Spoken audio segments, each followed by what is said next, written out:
अध्यात्म विश्व विज्ञान हिंदी और अध्यात्म विज्ञान मराठी इन दोनों चैनल्स के सभी दर्शकों पाठकों का हार्दिक स्वागत अभिनंदन करते हुए आइए शंका समाधान के इस सत्र का प्रारंभ करें। मित्रों, मिडल वे क्रिएशन की ओर से कुछ प्रश्न प्राप्त हुए हैं जिसका उहापोह हम करेंगे और इन्हीं प्रश्नों के परिप्रेक्ष्य से जानने का प्रयास करेंगे जो सर्वांग योग अध्यात्म विज्ञान के द्वारा इस विश्वरूप परमात्मा का जो परिचय दिया जाता है वो अधूरा है क्या। उनका प्रश्न ऐसा है कि जो भी सर्वांग योग अध्यात्म विज्ञान के द्वारा कहा जाता है वो अधूरा है। तो मित्रों, आरंभ ये है कि आर्यभट्ट, चाणक्य, कौटिल्य, सुश्रुत और ऐसे चरक आदि ऐसे अनेक मनीषी इस हमारे भारत भूमि में हुए। आर्यभट्ट से लेकर तो ऐसी अनेक हजारों वर्षों की परंपरा इसे हमें प्राप्त हुई है और उन्हीं परंपराओं से वेद, उपनिषद, आरण्यके, स्मृतियाँ, श्रुतियाँ, इनका यानी एक प्रकार का विस्तार से अनुसंधान इस देश में हुआ और उसी अनुसंधान का ये परिणाम सर्वांग योग अध्यात्म विज्ञान है जिसकी रूपरेखा श्रीमद् भगवद गीता से हम तक आई है। और ये सिद्धांत अधूरा है ऐसा जिनका मानना है वो मैकेले के शिक्षण पद्धति से विकसित हुआ एक प्रकार का बुद्धि विलास है, ऐसा हम मानते हैं। जो कुछ भी अंग्रेज कहते हैं, जो कुछ भी विदेशी शास्त्रज्ञ कहते हैं वही केवल सत्य है। और हमारे देश का जितना भी ज्ञान है, जितना भी पारंपरिक सनातन या जिसे कहा जाएगा कि एक धारा की तरह आया हुआ जो अनुसंधान ज्ञान है वो अधूरा है और वो किसी काम का नहीं है और उससे हमें छूट जाना चाहिए और पूरी तरह हमने पाश्चात्य लोगों के विचारों का ही अनुसरण करना चाहिए। जो चार्ल्स डार्विन कहते हैं कि बंदर से मनुष्य बंदर से मानव तक विकास हुआ है, वो चार्ल्स डार्विन पर हम भरोसा करें लेकिन उन पर भरोसा न करें जो इस सृष्टि के निर्मित की ओर इंगित करते हैं। और बंदर से बंदर भी जहाँ तक आया है उसके आगे भी जिनका संशोधन और जिनका अनुसंधान है उनको हम नकारें और उन लोगों के सिद्धांतों पर चलें और उन लोगों के सिद्धांतों को माने जो केवल विदेशी है। विदेशी लोगों की बातें सत्य होती है और देशी लोगों की बातें झूठी होती है, ऐसा हमारे नव युवक यानी नए जो यानी जिसे कहा जाएगा कि नव प्रेरणा और नव प्रतिभा है, इनका ऐसा मानना है। और ये जानबूझकर अंग्रेज़ों ने फैलाई हुई भ्रांति और हमारे इतिहास को और हमारे जो पारंपरिक अनुसंधान है उसको दबाकर एक गुलाम मानसिकता तैयार करने की जो प्रवृत्ति अंग्रेज़ों के आने के बाद यहाँ निर्मित हुई, उसी का पोषण और संवर्धन आने वाली सरकारों ने भी किया, व्यक्तियों ने भी किया और ये दर्शाने का प्रयास किया कि इस भारत में केवल सपेरे रहते हैं, जंगली लोग रहते हैं, यहाँ कोई भी ज्ञान का विकास प्रकाश नहीं हुआ और हमें केवल पाश्चिमात्य देशों के यानी अनुसंधान पर ही निर्भर रहना चाहिए। पाश्चात्य लोग चाहे जो कहे हमें उसका अनुसरण ही करना चाहिए और हमें धीरे धीरे पूरी तरह सेकुलर और पाश्चिमात्य हो जाने चाहिए। भले ही हमारे देश का हवामान उस सूट बूट के अनुकूल न हो लेकिन फिर भी हमें सूट बूट ही पहनना चाहिए, क्योंकि अगर हम सूट बूट नहीं पहनेंगे तो पढ़े लिखे हैं ये हम प्रदर्शित नहीं कर पाएंगे और हमें कोई सुशिक्षित सुसभ्य नहीं मानेगा। और हम अगर क्लबों में नहीं जाते और हम अगर हमारी यहाँ की महिलाएं अधूरी कपड़े अगर नहीं पहनती है तो वो पुरातन है और जिसे कहा जाएगा कि बैकवर्ड मानसिकता की है, ऐसा समझा जाना चाहिए। मित्रों, जिन्हें अपने स्वयं के मातृभूमि और मातृभूमि में निर्माण हुए सिद्धांतों पर यानी जिसे कहा जाएगा कि श्रद्धा और सम्मान नहीं रहता, वो आगे चलकर दिग्भ्रमित हो जाते हैं, जैसा आज हमारा देश हो गया है। और ये प्रस्तावना इसलिए करनी पड़ी क्योंकि सर्वांग योग अध्यात्म विज्ञान के द्वारा जो चिंतन किया गया है वो मूलगामी है, ये वो लोग नहीं मानते। तो आइए हम भी जांचें कि सर्वांग योग अध्यात्म विज्ञान में जो कहा गया है क्या वो मूलगामी नहीं है। वो कहते हैं कि पृथ्वी जल अग्नि वायु आकाश ये मूल तत्व नहीं है, बल्कि नाइट्रोजन, हाइड्रोजन और फॉस्फोरस, इस प्रकार के जो विभिन्न यानी रसायन है या विभिन्न नई खोजों से इलेक्ट्रॉन, प्रोटॉन और न्यूट्रॉन, ये जो है यही मूल तत्व है, ऐसा उनका मानना है। और वो ये भी कहते हैं कि मूल तत्व उसे कहते हैं कि जिसका विभाजन नहीं हो सकता। तो आइए सर्वांग योग की दृष्टि से देखें कि मूल तत्व किसे कहा जाना चाहिए। मूल तत्वों में सबसे पहले अध्यात्म विज्ञान कहता है कि इस विश्व की यच्चावत वस्तु, चाहे वो जड़ हो, चाहे चेतन हो, छोटी हो, बड़ी हो, यानी काली हो, गोरी हो, ऊंची हो, नीची हो, कोई भी वस्तु हो, एक कण से लेकर हिमालय तक और एक नाले से लेकर समुद्र तक, सभी वस्तुएं इन 5 तत्वों से ही निर्मित हुई है। 5 तत्वों के बाहर न कोई तत्व है, न हो सकता है।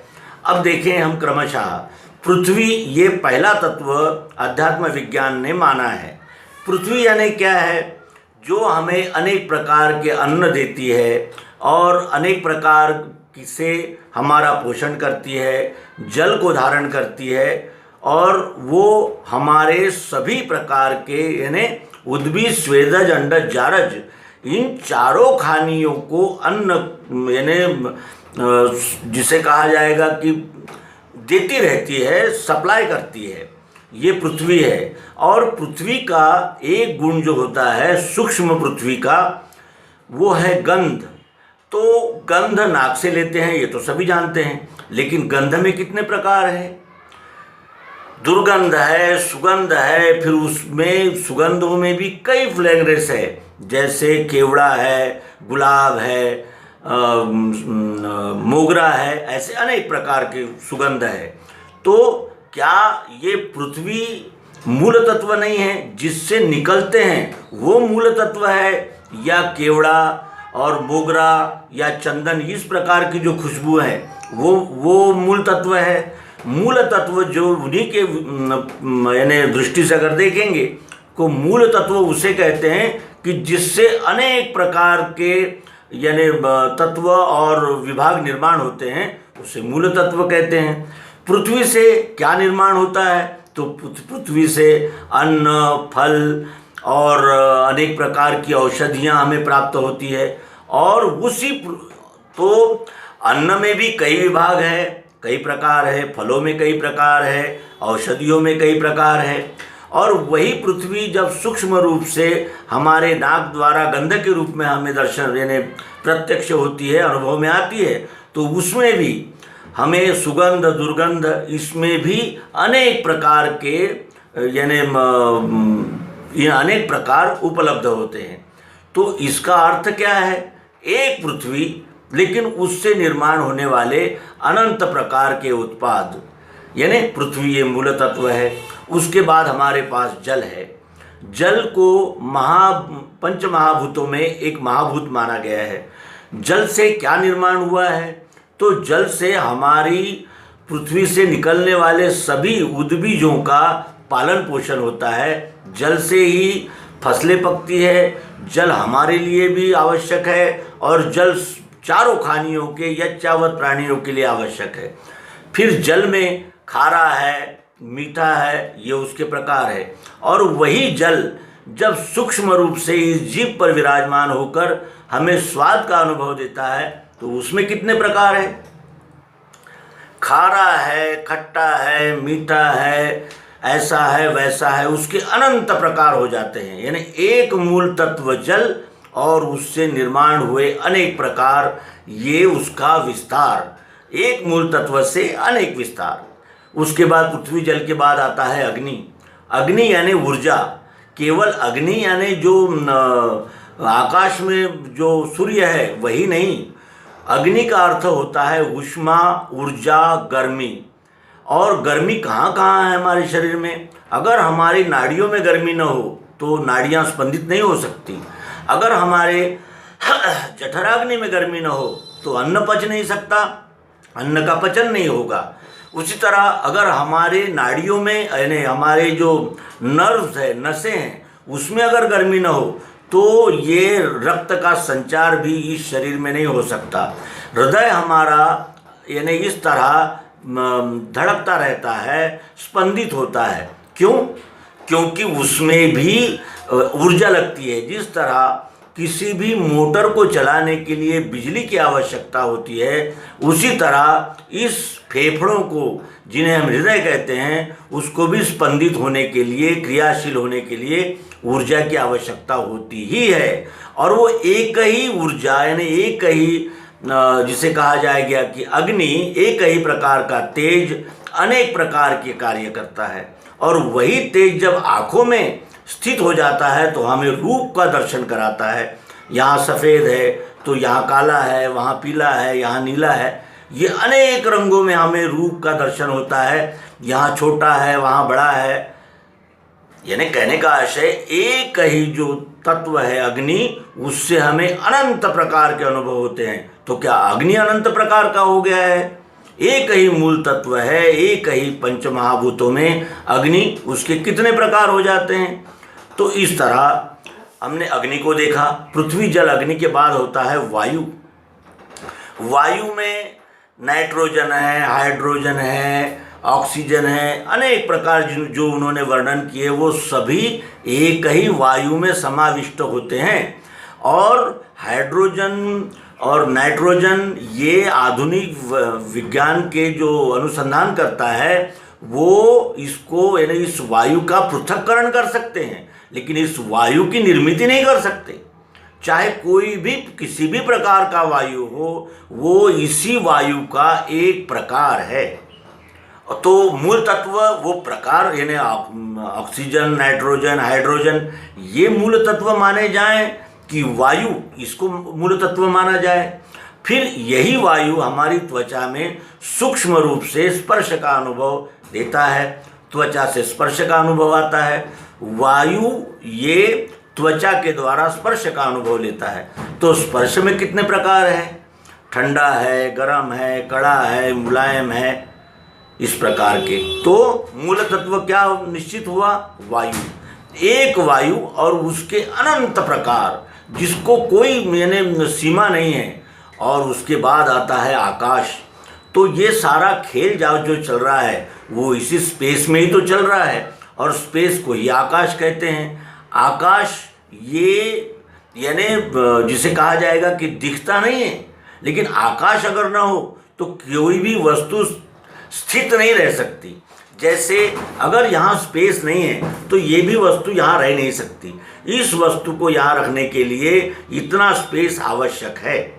तो इस तरह इस स्पेस में ये सारा पृथ्वी, जल, अग्नि और वायु का खेल चल रहा है। ये आकाश ही यानी हमें सैटेलाइट्स और ये विविध प्रकार के जो आकाश में हमने जो उपग्रह भेजे हैं उनको भी उसी में स्थित करके उस आकाश में रखा हुआ है। और आकाश न हो तो हमारे यानी एरोप्लेन्स नहीं चल सकते और हमारे उपग्रह नहीं रह सकते। और आकाश न हो तो सूर्य, चंद्र, शुक्र आदि ये ग्रह और तारे भी स्थित नहीं रह सकते। यानी मूल तत्व है आकाश, और फिर उसमें अनंत प्रकार के अनंत विभाग। तो वही आकाश जब हमारे कान में विराजमान है और हमें शब्द का अनुभव देता है। तो शब्द कितने प्रकार के हैं? ठन ठन है, फटफट है, खटखट है, यहाँ भी देखेंगे।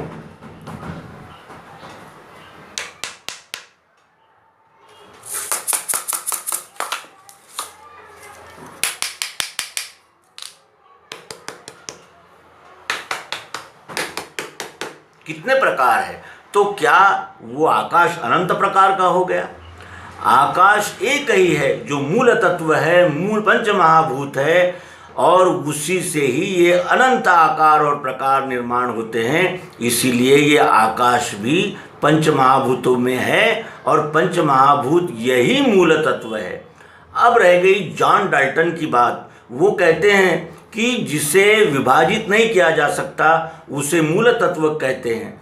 तो क्या न्यूट्रॉन का विभाजन नहीं होता, इलेक्ट्रॉन का विभाजन नहीं होता? और ये इलेक्ट्रॉन और प्रोटॉन और न्यूट्रॉन जो है वो यानी पदार्थ का विभाजन है। एक पदार्थ का विभाजन इन रूपों में नजर आता है। तो सबसे पहले पदार्थ है या पदार्थ का विभाजन है। जैसे हमने देखा कि ये सर्वप्रथम ये वस्तु है। अब इस वस्तु में हमें शब्द सुनाई दिया, स्पर्श नजर आया, रूप दिखा और रस दिखा और गंध दिखा। पहले वस्तु है, उसके बाद उसका विश्लेषण है। उसी तरह पहले ये विश्व है यानी ये पंच महाभूत है, और उसके बाद उसका विश्लेषण न्यूट्रॉन है, प्रोटॉन है, इलेक्ट्रॉन है, ये उसका विभाजन है। तो ऐसा कभी नहीं कहा गया कि केवल पृथ्वी जल अग्नि वायु आकाश यही ठोस रूप में उपस्थित है। इसी से ही अनंत प्रकार निर्माण हुए हैं। हम पृथ्वी जल अग्नि वायु आकाश इनमें के किसी भी महाभूत का यत्किंचित भी निर्माण नहीं कर सकते, और ये अगर इस सृष्टि से अलग कर दिए जाएं तो न वो इलेक्ट्रॉन रह सकता है, न प्रोटॉन रह सकता है, कोई कुछ भी नहीं रह सकता। तो इसीलिए अध्यात्म विज्ञान के द्वारा जो ये पंच महाभूतों की जो यानी उपलब्धि हुई है वही सत्य है, और वही मूल तत्व और वही पंच महाभूत इस सृष्टि का कारण है। उसके बाद हमारे पास में 3 गुण हैं जो यानी इंद्रियों से नज़र नहीं आते, लेकिन 3 गुण अगर ना हो तो व्यवहार ही नहीं हो सकता। अगर गर्मी सर्दी बरसात अगर ये चक्र न हो और सदैव के लिए अगर गर्मी ही गर्मी रहे तो क्या हमारी फसलें हो सकेगी? क्या गेहूँ पक सकेगा? अगर हमेशा ही ठंडी रही तो क्या ये जीव जंतु और ये जो सारे प्राणी मात्र है ये जीवित रह सकेंगे? क्या बरसात ही ना हो तो ये खाद्य और ये औषधियाँ ये कैसे कार्य करेगी और हम क्या पिएंगे? कहने का आशय ये है कि जिस तरह ये पंच महाभूत सत्य है, उसी तरह इनको गति देने वाले सत्वगुण रजोगुण तमोगुण ये क्रिया शक्ति भी सत्य है। और यही इलेक्ट्रॉन प्रोटॉन और न्यूट्रॉन इनके रूप में ये जो संशोधक है अनुसंधान करता है वही इसका विश्लेषण करके हमारे सम्मुख नए शब्दों में रखते हैं।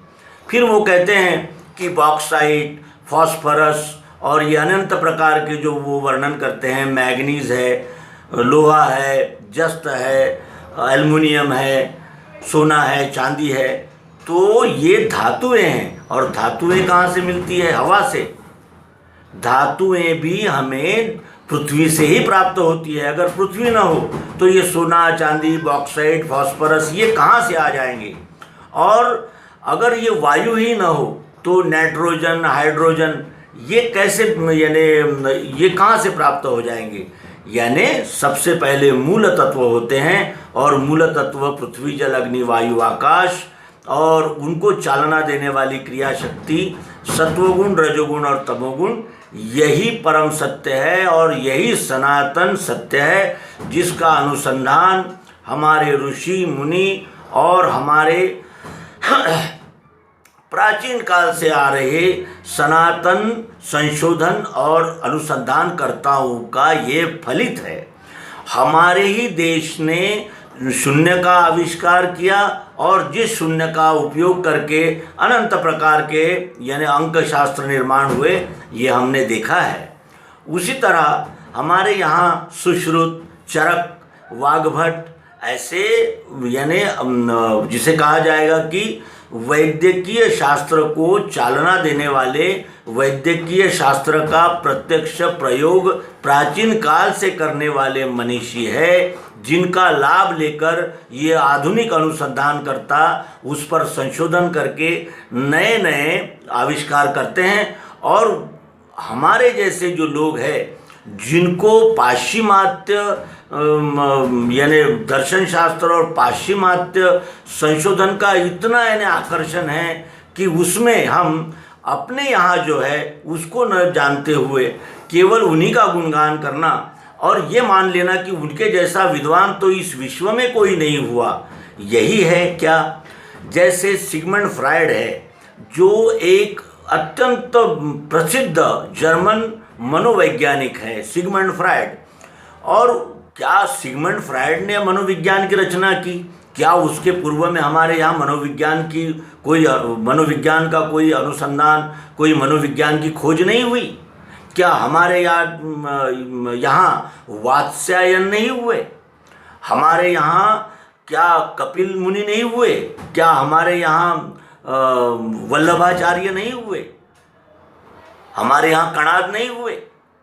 हमारे यहाँ उनसे भी कई हजारों वर्षों के पूर्व से ही अनुसंधान सतत हो रहा है और होता ही रहा है, जिसका अनुकरण और अनुसरण करके या आधुनिक यानी वैज्ञानिक अनुसंधानकर्ताओं ने फिर उसमें संशोधन किया। तो कोई भी जो मूल होता है उससे ही विस्तार होता है। अगर हम मूल से ही कट जाएंगे तो निश्चित है कि हम किसी भी प्रकार का विस्तार नहीं पा सकते। अगर हम एक कण भी पृथ्वी का निर्माण नहीं कर सकते तो फिर ये न्यूट्रॉन और प्रोटॉन और वो प्रोटॉन और इलेक्ट्रॉन ये कहाँ से आ जाएंगे? और अगर हम पृथ्वी का निर्माण नहीं कर सकते तो फिर ये फास्फोरस और बॉक्साइड और मैंगनीज ये कहाँ से आ जाएंगे? इसीलिए अध्यात्म विज्ञान के द्वारा जो कहा गया है पंच महाभूत, यही इस सृष्टि का आदि कारण है और यही मूल तत्व है जिससे इस सृष्टि का निर्माण हुआ है। ये हमारे इस अत्यल्प निवेदन से आपके ध्यान में आया होगा और आशा करते हैं कि आपकी शंकाओं का यथा समाधान हो गया होगा। आप सभी का हार्दिक धन्यवाद। और आपने जो अपने प्रश्नों के द्वारा हमारे चिंतन को चालना दी है उसके लिए हार्दिक धन्यवाद, कोटिशाह आभार। नर्मदे हर सद्गुरु भगवान की जय, विश्वरूप परमात्मा की जय। और इस आर्य भूमि में लाखों सालों से चल रहे हुए अनुसंधानकर्ताओं के हम हार्दिक आभारी हैं। उन्हें शतशः नमन करते हुए नर्मदे हर।